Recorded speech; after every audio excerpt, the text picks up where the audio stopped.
하나님의 말씀 보겠습니다.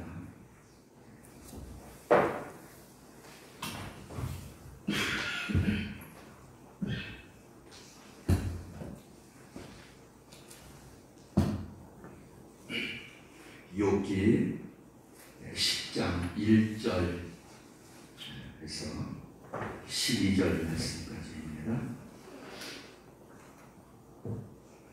욥기 10장 1절에서 12절 말씀입니다. 찾으셨으면 아멘. 우리 말씀을 함께 공부합니다.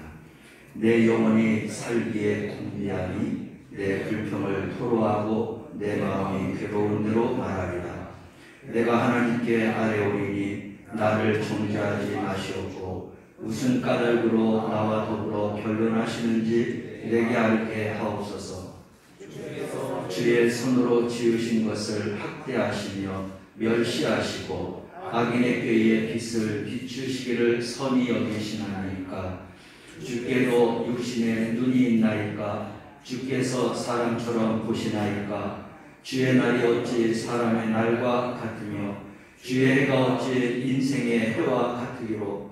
나의 허물을 찾으시며 나의 죄를 들추어 내시나이까. 주께서는 내가 악하지 않은 줄을 아시나이다. 주의 손으로 나를 벗어나게 할 자도 없나이다. 주의 손으로 나를 빚으셨사오며 만드셨는데 이제 나를 멸시하니이다. 주께서 내 몸 지으시기를 흙을 넘치듯 하셨거늘 다시 나를 티끌로 돌려보내려 하시나이까. 주께서 나를 젖과 같이 쏟으셨으며 엉기젖처럼 엉기게 하지 아니하셨나이까. 피부와 살을 내게 입히시며 뼈와 힘줄로 나를 엮으시고 생명과 은혜를 내게 주시고 나를 보살피심으로 내 영을 지키셨나이다. 아멘.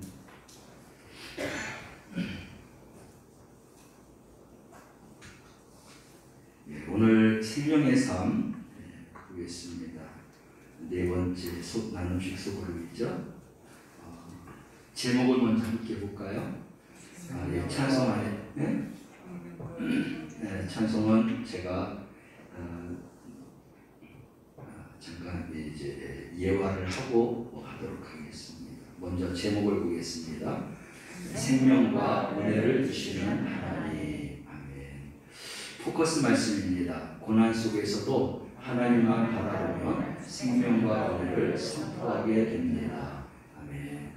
고난 속에서도 하나님만을 바라볼 수 있게 되어서 정말 더 큰 생명, 하나님의 더 큰 은혜를 받고 선포하며 살아갈 수 있는 우리 성도들이 될 수 있길 바랍니다. 한 주일 사시면서 하나님 주신 은혜 있으면 함께 나눌까요?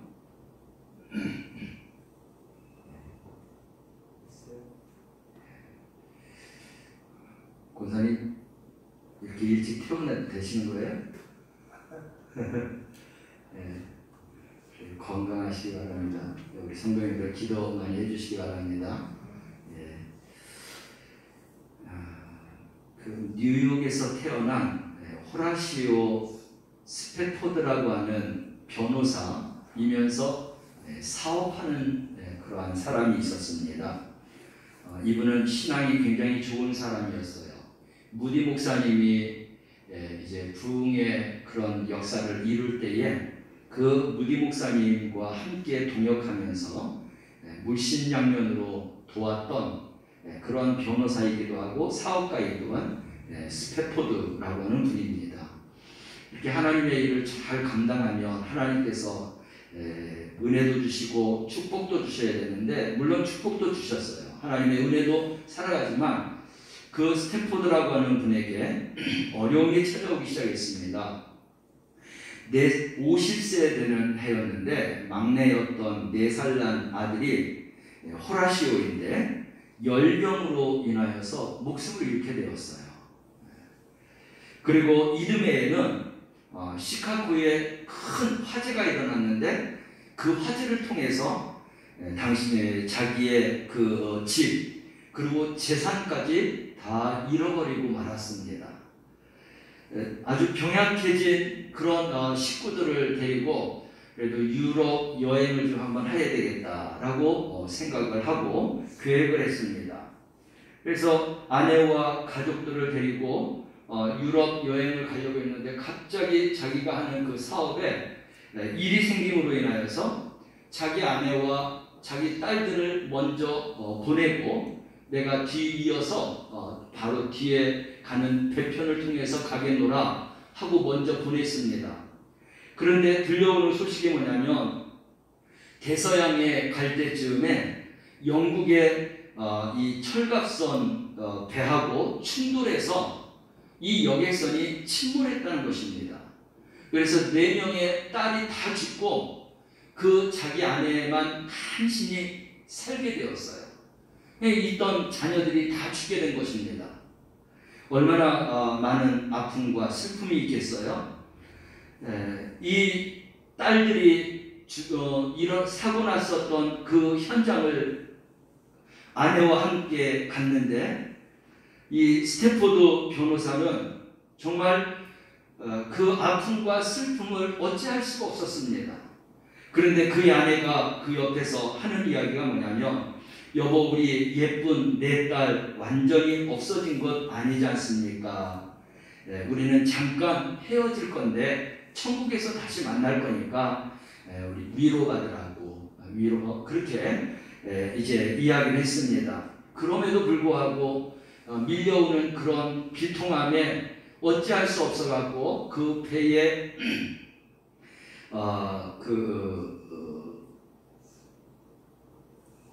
숙소로 내려가서 그래서 하나님 앞에 기도하는 것입니다. 하나님 아들을 데려가고 또 재산과 그리고 모든 집을 다 가져가도 하나님을 원망하지 않았는데 이런 어려움 가운데서 또 나에게 이런 어려움을 주시는 하나님은 도대체 어떤 하나님이십니까? 그러면서 정말 한탄하며 탄식하며 원망 아닌 원망을 그렇게 하나님 앞에 내려놓으면서 기도를 했습니다. 어느 만큼 울부짖으면서 울면서 기도했는지 시간이 지나면서 갑작스럽게 이해할 수도 없는 마음에서부터 평안이 오게 되는 거예요.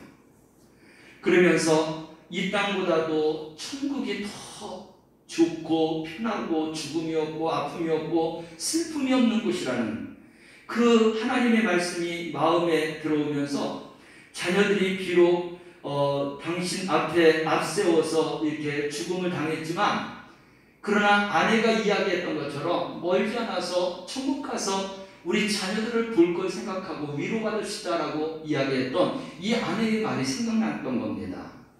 그래서 거기에서 하나님이 주시는 그런 평안함을 가지고 하나님 앞에 시를 썼어요.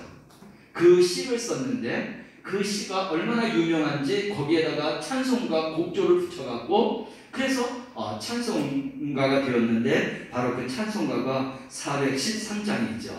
우리 함께 그 찬양을 불러볼까요? 413장 내 평생에 가는 길이라는 찬양인데 우리 그렇게 자녀와 재산과 모든 것을 잃었음에도 불구하고 하나님이 그 마음에 천국의 마음을 주고 위로의 마음을 준 그러한 은혜, 우리도 어려움과 고통 가운데 있지만 이 모든 데에서도 하나님께서 우리에게 위로해 주시고 평안함을 주시는 그런 은혜를 소망하면서 우리 이 찬양을 함께 불러보도록 하겠습니다.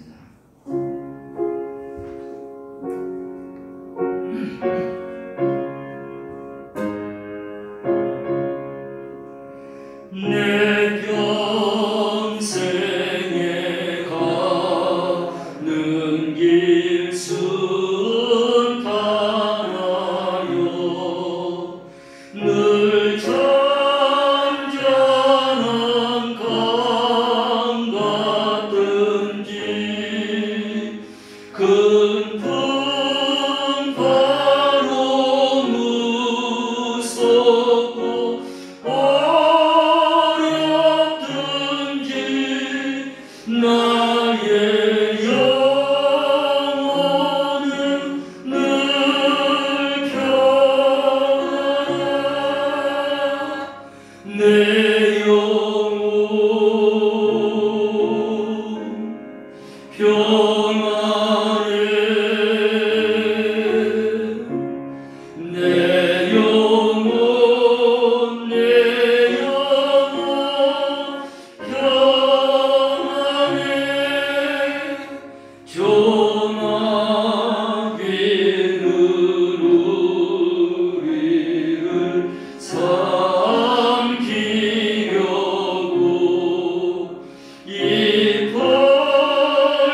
주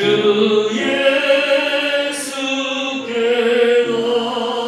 아뢰며 그 십자가 피로써 다시 쓰사 흰 눈물하다 정하리라.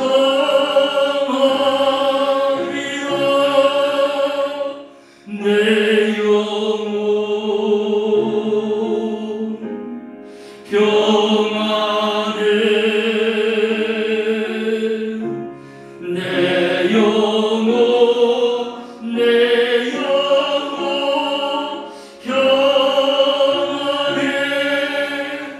저 공중의 구름이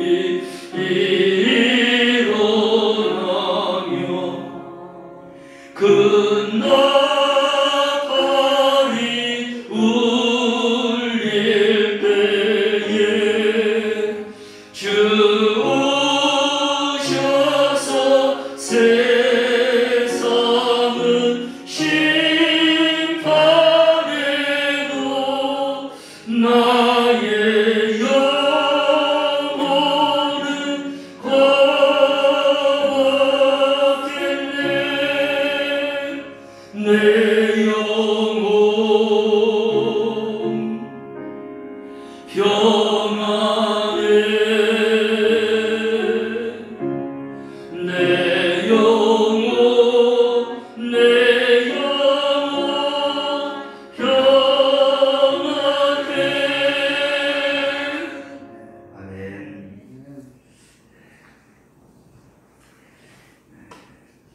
우리 오늘 읽은 본문 말씀은 어떤 내용인가 다시 한번 배경 이야기 읽으면서 다시 한번 정리해 보겠습니다. 이해하겠습니다. 욥은 고난의 원인이 죄라고 지적하는 빌닷에게 변론하기에 앞서 하나님의 변론을 듣고자 합니다. 고난을 대하는 욥의 자세는 하나님을 바라보는 것입니다. 그는 창조 신앙이 누구보다 확고한 사람입니다. 욥은 창조주 하나님을 손으로 행하시고 눈으로 보시며 날짜를 세시는 인격적인 분으로 묘사합니다. 그리고 하나님이 그분의 백성에게 생명과 은혜를 베푸시며 그들을 보살피고 지키시는 신실하신 분임을 선포합니다. 욥의 호소를 통해 우리는 고난과 위기의 순간에 창조주 하나님을 기억하는 것, 지혜임을 알 수 있습니다. 욥이 마지막 절을 보면, 마지막을 보면 고난과 위기 순간에도 창조주 하나님을 기억했다. 그것이 지혜다라고 하고 있습니다. 욥이 당한 그 고난의 아픔을 우리가 다 이해할 수 있을까라고 생각을 해보았습니다. 욥처럼 그렇게 고난당하신 분들이 있나요? 자녀들 다 죽고 재산 다 빼앗기고 불타버리고 무너지고, 그리고 정말 죽지 못해서 사는 피부병 걸려갖고 기왓장으로 자기 피부를 긁어야만이 되는 그런 지경에 있는 분이 있나요? 여러분들 주변에도 그런 분들이 있어요? 없죠. 우리 욥을 이해할 수가 없습니다. 저도 정말 안타까운 그 동생의 순직을 통해서 그 아픔, 죽음의 이별의 아픔이죠. 이별의 아픔을 조금은 느껴봤어요. 부모님들이야 이제 연세가 드셔서 돌아가신 그런 슬픔이지만 동생은 안 그랬거든요. 근데 동생의 그런 죽음을 통해서 제가 한 4년, 5년을 정말 이틀이 멀다 하고 꿈을 꾸면 동생이 꿈에 나타나는 거예요. 그래서 너 죽었잖아. 나 안 죽었어. 맨날 그렇게 하면서 꿈속에서 동생을 만났어요. 그만큼 동생과의 이별이 제 마음속에는 아픔이었겠죠. 그 한 명의 동생이지만 이 욥이 일곱 아들 세 딸 모든 종들과 재산을 잃고 난 후에 그 아픔은 얼마나 큰 아픔이었을까? 저도 이해를 하지 못해요. 그런데 이 욥은 그런 가운데에서도 죄를 범하지 않았다는 거예요. 그리고 이런 고난과 위기 속에서 창조주 하나님을 기억했다. 창조주 하나님을 기억하는 사람은 신앙과 믿음이 흔들리지 않습니다. 그래서 저도 이제 은혜를 받고 목사님, 부흥 강사님들의 그런 집회에 가서 은혜를 받을 때 거기에서 받은 은혜 중에 하나가 뭐냐면 창세기 1장 1절 말씀을 믿으면 요한계시록 마지막 절까지 다 믿어진다. 그게 뭐예요? 1장 1절이 뭐예요? 하나님이 태초에 천지를 창조하신 분이다. 천지 가운데는 우리도 창조하셨다는 거예요. 다른 모든 우주 만물들은 하나님이 말씀으로 창조하셨는데 우리 사람은 당신의 손으로 우리를 빚어주셨어요. 우리가 그렇게 하나님의 관심의 대상이고 그런 사랑의 대상으로 우리를 지으시고 만드시고 특별히 우리에게는 생명을 불어넣어 주셔서 그래서 우리에게 영혼과 그리고 영원한 생명을 살 수 있는 그런 축복을 우리에게 주신 것입니다. 그 일을 누가 하셨느냐? 하나님이 하셨다. 나는 그것을 믿는다 라고 하는 이 고백할 줄 아는 사람은 성경의 모든 말씀들이 다 믿어진다는 거예요. 사랑하는 성도들이 하나님의 말씀을 다 지금 믿고 있지만 정말 하나님의 이 말씀 창세기 1장 1절 말씀을 믿으며 마지막 절까지 내가 믿을 수 있는 그런 믿음의 사람으로 그렇게 거듭나시기를 주님의 이름으로 축원합니다. 그래서 오늘 이 욥이 하나님이 이 땅의 모든 것을 창조하시고 특별히 사람을 지으실 때 나를 지으실 때는 하나님이 손으로 지으시고 그리고 내 코에다가 생기를 불어넣어서 생명이 되게 하신 그 은혜를 내가 압니다 라고 고백할 수 있는 우리 성도들이 되시기를 주님의 이름으로 축원합니다. 오늘 본문 말씀이 바로 그 내용을 이제 이야기하고 있는 것입니다. 관찰과 묵상 1번 문제를 읽으면서 우리 구체적으로 다시 한번 생각해 보겠습니다. 욥은 피조물을 대하시는 하나님의 태도에 대해 어떤 오해를 했나요? 너무나 고난과 고통이 심하니까 평소에도 하나님에 대한 존경과 경외를 갖고 있었지만 그것만이 아니에요. 너무나 고통이 심하니까 하나님에 대해서 오해도 할 수 있었다는 거예요.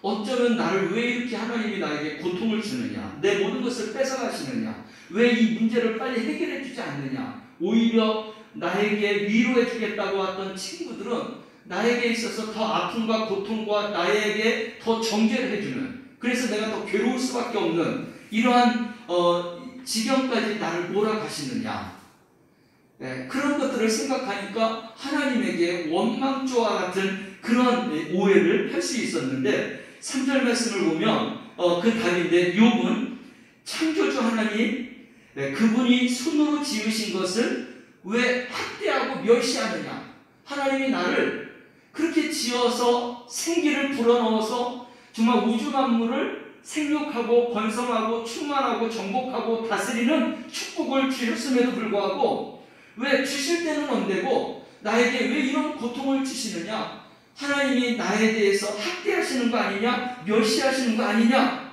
악인의 그런 꾀에 하나님의 그런 백성이 이런 고통을 당하는 것이 그게 너무나 이제 부끄럽고 안타까운 이러한 오해의 생각들, 마음들을 조심스럽게 하나님 앞에 그렇게 토로하고 있는 거예요. 탄식하고 있는 것입니다. 얼마든지 그렇게 할 수 있죠. 제가 얼마 전에도 이 남양의 80년대에 제가 이사 왔는데 얼마 안 있어갖고 간증 중에 하나가 어느 장로님 자녀 5분이 있는데 그 5명이 하나하나 다 죽다가 마지막까지 죽고는 그 장로님이 하나님이 없다 그러고 절간으로 갔다는 얘기를 했잖아요. 이 욥이 지금 그런 지경일 것 같아요. 하나님이 정말 있느냐 없느냐, 내가 창조주 하나님을 안다, 나를 지으시고 나에게 생기를 불어넣어 주시고 나에게 생명과 나에게 은혜를 주신 하나님이라는 것을 내가 아는데 왜 나를 이 지경까지 학대하고 나를 왜 멸시하느냐, 하나님이 정말 계시느냐, 하나님이 나를 보고 계시느냐, 그러한 탄식을 지금 하고 있는 거예요. 얼마든지 할 수 있죠. 우리 같아도 충분히 할 수 있고 하나님을 멀리하고 하나님이 없다라고 욕할 수도 있습니다. 지금 욥이 이러한 지경까지 왔다라고 하는 것입니다. 그럼 적용과 나눔 1번 문제를 함께 볼까요? 나를 창조하시고 인도하시는 주님의 손길은 어떠한가요? 먼저 하나님을 우리가 알아야 돼요. 하나님은 나를 창조하신 분이기도 하지만 예수 그리스도를 통해서 심판하시는 하나님이십니다. 그래서 심판하시는 그런 하나님, 그리고 나를 창조했다는 것은 어떻게 창조하셨느냐? 우리가 성경 말씀을 보면 토기장이가 나와요. 토기장이가 그릇을 만들 때 누구 마음대로 만들어요? 자기 마음대로 만들어요. 나를 그렇게 빚어주셨다는 것입니다. 그렇게 욥은 알았어요. 당신의 뜻대로 나를 빚어주시고, 그리고 이 땅이 이제 멈추는 날, 우리가 죽는 날 하나님 앞에서 심판받아야 될 것을, 그런 것을 알았다는 것입니다. 그럼에도 불구하고 하나님은 우리 사람인 내 자신에게, 욥에게, 우리에게 이러한 생명을 주셨는데, 바로 그러한 하나님을 우리는 그 하나님이 우리를 어떻게 인도하셨느냐라고 하는 그러한 이제 문제를 우리에게 주고 있습니다. 이렇게 하나님은 인간을 창조하셨지만 범죄했음에도 불구하고 우리 하나님은 그 범죄에 대한 벌은 주셨어도 인간을 완전히 버리시는 하나님은 아니셨습니다. 오히려 구원의 길을 열어주셔서, 그래서 그 죄악 가운데에서 다시 회복하여서 하나님을 바라보고 하나님의 그런 구원 안에 살아가도록 해주셨던 거죠. 구약 성경 말씀을 보면 이스라엘 백성들이 하나님 앞에 죄를 범하여서 하나님이 정말 마음이 힘들고 어렵고 그리고 화가 날 정도로 되었을 때에는 이웃 나라를 들어서 이스라엘 백성들을 벌주고 심판하고 그런 어려움으로 사랑의 채찍을 가하셨어요. 그러다가 이스라엘 백성들이 우리가 하나님을 믿을 때가 좋았던 거로구나, 하나님 우리가 정말 잘못했네요, 용서해 주세요 하고 부르짖어 기도하면 하나님이 또 그 기도를 들으시고, 그래서 그 어려움 속에서 구원해 주신 그런 하나님이세요. 우리 신약에 와서는 우리가 그런 어려움과 죄악 가운데 그런 죄악을 범하는 그런 가운데 있을 때 예수 그리스도를 통하여서 그런 모든 죄들을 깨끗하게 용서해 주시고 우리를 당신의 그러한 백성으로 삼아주시는 그러한 독생자를 우리에게 주셨습니다. 하나님은 그런 하나님이세요. 우리를 창조하시고 그냥 내버려 두시는 분이 아니라 반드시 다시 찾으시는 그런 하나님이시다. 이런 것을 욥이 알았던 것이고, 우리 또한 우리를 창조하신 분만 아니라 우리를 인도하시는 그런 하나님이시다라는 것을 우리가 알아야 되겠습니다. 그래서 어려움 가운데 있다 할지라도 이 어려움을 잘 극복하는 우리 성도들이 되시기를 바랍니다. 그래서 두 번째 문제 보면, 나는 주님의 인도하심에 대한 온전한 신뢰가 있는가? 온전한 신뢰를 우리가 가져야 돼요. 어떤 마음이에요?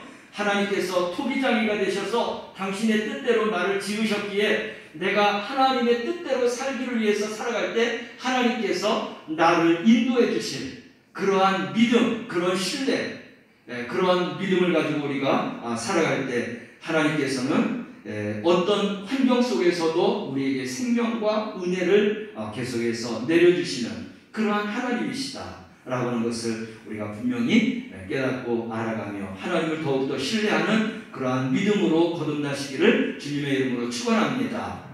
관찰과 묵상 두 번째 문제를 보겠습니다. 욥이 창조주 하나님의 신실하심에 대해 고백한 내용은 무엇인가요? 하나님에 대해서 막 탄식하고 그렇게 이제 하는데도 불구하고 욥은 창조주 그 하나님은 신실하신 하나님이라는 거예요. 이 신실이라는 것은 변함이 없으신 하나님이라는 겁니다. 그거를 알면서 너무나 고통스러우니까 하나님에 대해서 한탄과 탄식을 하는 것 뿐이지, 하나님에 대한 믿음은 이 욥이 분명히 갖고 있는 것이죠. 오늘 이 12절 말씀을 통해서 우리 관찰과 묵상 두 번째 문제를 보고 있는데, 욥이 창조주 하나님의 신실하심에 대해서, 그러니까 욥은 하나님은 변함이 없으신 하나님이시다, 라고 하는 그 생각을 갖고 있는 것에 대해서 어떤 고백을 하고 있느냐라고 하는 것입니다. 그래서 자기가 지금 이런 고난 가운데 있지만 하나님은 이런 하나님이라는 걸 분명히 알고 있어요. 우리도 알고 있어야 돼요. 우리는 그렇게 인도하실 것이기 때문에 우리는 끝까지 믿음을 지켜야 되는 것이죠. 12절 말씀을 보면 네 가지를 이야기하고 있어요. 하나님은 어떤 하나님이시냐? 생명을 주시는 하나님이다. 우리에게 은혜를 주시는 하나님이시다. 나를 보살펴 주시는 하나님이시다. 내 영을 지켜주시는 하나님이시다. 이것을 알고 있었어요. 그렇기 때문에 비록 입술에서는 한탄과 탄식이 나왔지만 하나님에 대한 믿음은, 이 마음은 변치 않고 있는 것입니다. 내가 이 지경에 있지만 내가 아는 하나님은 정말 생명을 주시고 은혜를 주시고 그리고 보살펴 주시고 지켜주시는 하나님, 그 하나님이 나를 끝까지 이렇게 지켜주실 것이다라고 하는 그러한 고백과 같은 말씀을, 그러한 말을 욥이 하고 있는 것입니다. 그러므로 나를 빚으신 분은 하나님이세요. 어떻게 빚으셨다고요? 토기장이가 당신의 뜻대로 그릇을 만드는 것처럼 나를 당신의 뜻대로 나를 지어주셨다는 것입니다. 그래서 나는 어떤 삶을 살아야 되느냐? 하나님을 신뢰하고 하나님을 의지하고 하나님의 뜻대로 살아가야 된다는 것입니다. 뜻대로 살아가는데 고난이 오고 고통이 오고 괴로움이 오고 욥처럼 이런 고난이 찾아온다 할지라도 우리의 믿음만큼은 변치 말라 하는 것이에요. 하나님은 끝까지 붙들고 끝까지 믿음을 지키는 자들을 하나님이 지켜주신다라고 하는 것입니다. 그래서 오늘 욥은 한탄과 탄식을 하지만 그 욥 안에 배어있는 하나님에 대한 지식과 신앙 고백을 우리는 분명히 알아야 되는 거예요. 그것을 알아야 욥이 이 고난을 이겼던 것처럼 우리 또한 고난을 이기는 자가 되게 될 줄로 믿습니다. 아멘. 네 가지라고 했어요. 하나님이 우리를 지으셔서 어떻게 해주신다고요? 첫째, 생명을 주시고 은혜를 주시고 보살펴 주시고 지켜주시는 하나님이다. 욥이 이걸 알았어요. 그래서 고난 가운데에서도 하나님 나를 멸시합니까? 그리고 또 나에게 왜 이런 어려움과 이런 고통을 주십니까? 그러면서도 내가 아는 하나님은 이런 하나님이십니다. 내가 하나님의 그런 이런 지음받은 자로서 하나님께서 나를 그렇게 인도하실 거라고 하는 그러한 믿음의 고백, 그것이 즉 우리의 고백이 될 수 있기를 주님의 이름으로 축원합니다. 묵상 적용과 나눈 두 번째 문제를 보겠습니다. 문제를 먼저 읽어볼까요? 인생의 고난 속에서 나는 하나님께 항변하는 때가 많나요? 하나님의 은혜와 사랑을 헤아려 보고 감사하는 때가 많나요? 고난이 찾아오면 사람이 이렇게 구분이 됩니다. 어떤 분은 똑같은 고난인데도 불구하고 계속해서 항변하고 저주하고 불만하고 원망하고 하는 그러한 사람들이 있는가 하면 이런 고난이 찾아왔음에도 불구하고 하나님이 여기까지 보호해 주시고 비록 지금은 고난과 고통 중에 있지만 하나님이 여기까지 지켜주셨다고 하는 이런 은혜를 생각하면서 감사하는 사람이 있어요. 우리는 하나님 앞에 항변하는 자가 될 것이냐, 하나님 앞에 이런 고난 앞에서도 감사할 수 있는 자가 되어야 하느냐, 이 두 가지를 우리에게 질문하고 있는 것입니다. 우리가 고난을 당할 때 왜 하필이면 하나님 나입니까? 왜 내가 이 고난을 당해야 됩니까? 고통을 당해야 됩니까? 많은 사람들이 있는데 왜 꼭 나를 지목해갖고 나에게 이렇게 어려움을 줍니까? 그렇게 원망과 불평하는 사람보다는 오히려 그럼에도 불구하고 나에게 생명을 주시고 은혜를 주시고 깨닫게 해주시고 이런 고난 속에서도 평안함을 주시고 또 믿음과 신앙으로 이겨낼 수 있도록 해주시는 그 하나님, 그래서 감사할 수밖에 없는 그러한 믿음의 사람, 여러분 우리가 이러한 믿음을 가져야 될 줄로 믿습니다. 그리고도요, 우리가 왜 이런 감사를 해야 되냐면 우리가 어려우면은 한탄하고 원망하고 불평합니다. 만약에 그렇다고 하면 우리가 좋은 일이 있을 때에도 우리는 하나님 앞에 감사해야 돼요. 우리가 어려운 일이 있을 때 하나님 앞에 불평한다고 하면 좋은 일이 있으면 하나님 앞에 감사해야 되는데 좋은 일이 있으면 하나님을 다 잊어버려요. 어려운 것만 생각하고 하나님을 원망하고 불평한다는 것입니다. 그래서 우리는 한번 생각을 바꿔보세요. 내가 지금 이 건강을 가지고 살아갈 수 있는 것, 이 하나님의 은혜잖아요. 감사하면서 살아야 돼요.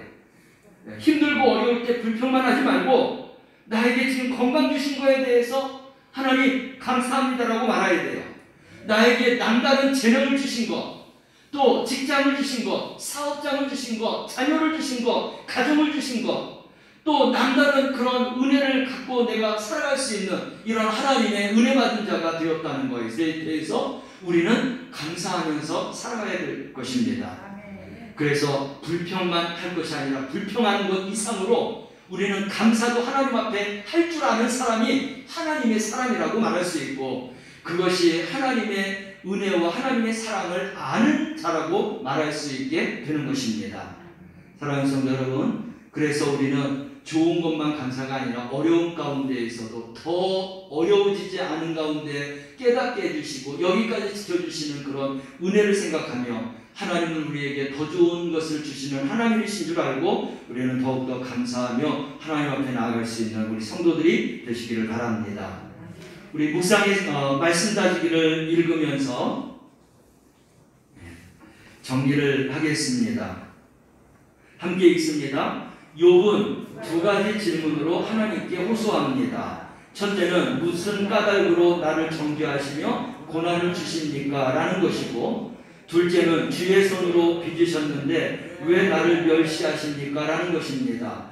두 질문 사이에서 욥은 심판자이신 동시에 창조자이신 하나님을 만납니다. 그리고 자신이 창조주 하나님의 다스림을 받는 피조물임을 깨닫습니다. 욥의 고난은 여전히 진행 중이지만 그는 생명과 은혜를 베풀어 주신 창조주 하나님을 선포합니다. 성도는 고난 가운데 있을 때 그 고난에 비할 수 없는 큰 영광과 은혜를 주시는 하나님을 기억해야 합니다. 아멘. 고난만 생각하지 말고 우리에게 은혜를 주시고 생명을 주신 하나님 앞에 감사할 수 있는 그런 성도로 살아가시기를 바랍니다. 오늘 새벽에도 이 본문 말씀을 가지고 함께 은혜를 나눌 때에 오늘 전하지 않는 말씀이지만 새벽은 이렇게 정리를 했습니다. 이 현재 고난은 우리에게 유익입니다. 고난은 반드시 우리에게 유익하기 위해서 하나님이 주신 거예요. 어떤 유익을 주신다고 했냐면 인내할 수 있도록, 하나님의 말씀대로 살아갈 수 있도록, 기도할 수 있도록, 그리고 또 감사할 수 있도록. 그래서 이 고난을 통해서 우리가 이전에는 감사하는 것을 몰랐는데 고난을 당하고 나니까 지금까지 살아왔었던 그 편안함의 생활이 얼마나 감사한지 감사할 수밖에 없는 이러한 은혜를 깨닫게 된다는 거예요. 그래서 그 고난 속에서 우리는 인내도 배워야 되고 하나님의 말씀대로 살아가는 삶도 배워야 되고 기도하는 것도 배워야 되고 감사하는 것도 배워야 되는 거예요. 뿐만 아니라 우리 예수님께서는 이런 고난을 잘 이기면은 어떻게 되느냐? 기쁨의 삶이 찾아온다고 했어요. 그리고 그에게는 천국이 그들의 것이라고 했습니다. 주님을 위해서 믿음 생활하면서 고난을 받으며 고난을 이기게 되면 기쁨으로 변화가 되고, 그리고 천국이 우리의 것이고 그들은 하나님 앞에서 상 받는 자들이 될 것이다. 면류관 받는 자들이 될 것이다 라고 주님은 마태복음 5장 8복의 마지막 마지막 절에서 그 말씀을 하시고 있습니다. 그러므로 이 고난은 우리에게 나쁜 것이 아니에요. 이 고난을 통해서 하나님은 더욱더 우리에게 정금 같은 믿음으로, 그리고 온전한 그런 구원의 백성으로 삼기 위한 그러한 연단이고 훈련인 것을 우리가 생각하고, 욥이 지금 연단과 훈련을 잘 받는 것처럼 우리도 이러한 연단과 훈련을 잘 받아서 하나님 앞에 우리의 믿음이 합당하고 인정받는 믿음의 성도로 살아가기를 주님의 이름으로 축원합니다.